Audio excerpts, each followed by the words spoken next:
Welcome back to Limitless Mentality, where we discuss profound psychological truths to help you improve your life. Today, we're diving into a question that quietly eats away at millions of minds. What if? If you've ever laid awake at night wondering what could have been, what might have happened if you had just taken that leap, then stick around. Because today, we're going to explore why the fear of regret is far more dangerous than the fear of failure, and how it can silently sabotage your entire life. All right, let's jump into it. Let's start with the truth. Most people ignore. Failure is temporary, but regret is permanent. Imagine this. You apply for your dream job.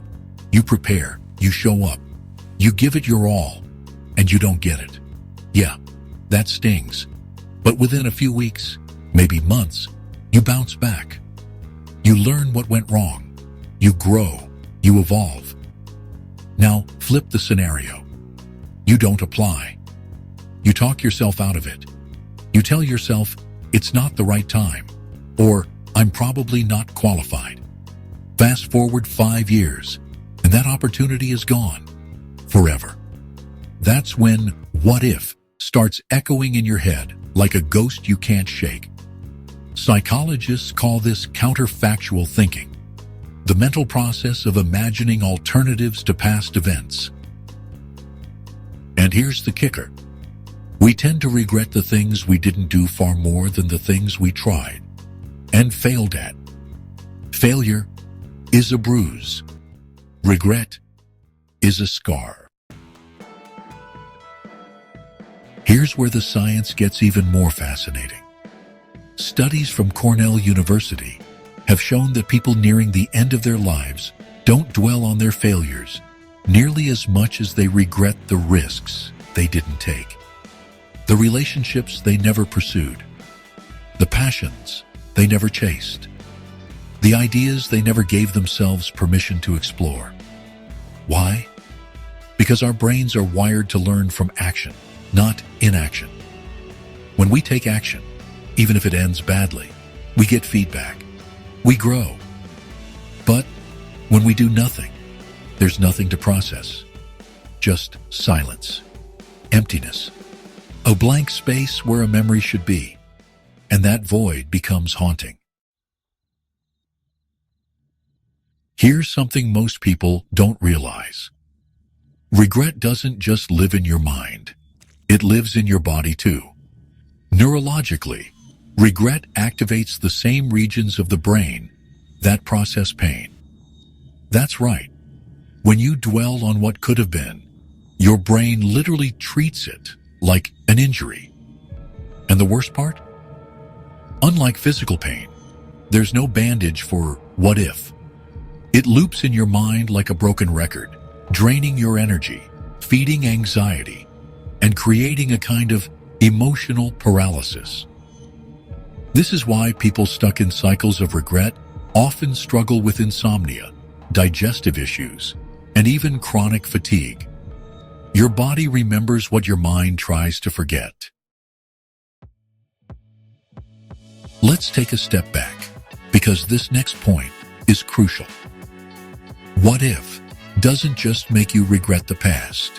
It tricks you into believing in an illusion. It paints a picture of a perfect life you could have had, without accounting for the struggles, risks, and unknowns that would have come with it. It's like looking at a fantasy version of your life, where everything would have gone exactly right, if only you had chosen differently. But that's not how reality works. Every path, even the right one, comes with its own storms. Believing that you missed out on a flawless future is a psychological trap, a false narrative that keeps you from embracing the messy, beautiful potential of the life you still have. Let me share a real story. A man once told me he never asked out the woman he loved in college. They had a deep connection, shared glances, long conversations, sparks flying. But he hesitated. He told himself she was out of his league, that she probably wasn't interested. Years later, he saw her again, married to someone else. She smiled at him and said, "I always wondered why you never asked me out." That moment hit him like a freight train. He had lived with the assumption that rejection would be unbearable. But now, he realized regret was far worse. Because rejection is a closed door. Regret is a door that stays open in your mind forever, whispering, "You could have walked through me." Ironically, failure, something we're taught to fear, actually strengthens us. It shows us that we're brave enough to try, that we can survive disappointment, that we're capable of rebuilding. But regret eats at our self-worth. It convinces us we're cowards, that we're too late, that we missed our one shot.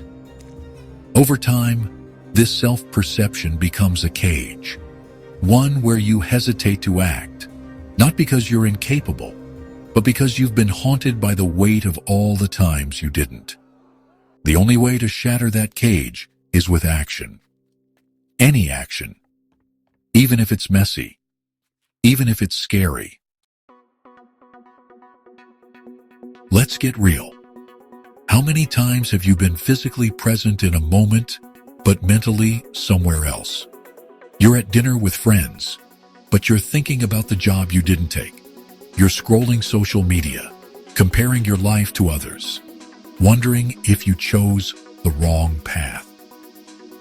This is the what-if loop, and it robs you of your now. Mindfulness expert John Kabat-Zinn says, "The little things, the little moments, they aren't little. When you're stuck in the past, you miss the life that's unfolding in front of you.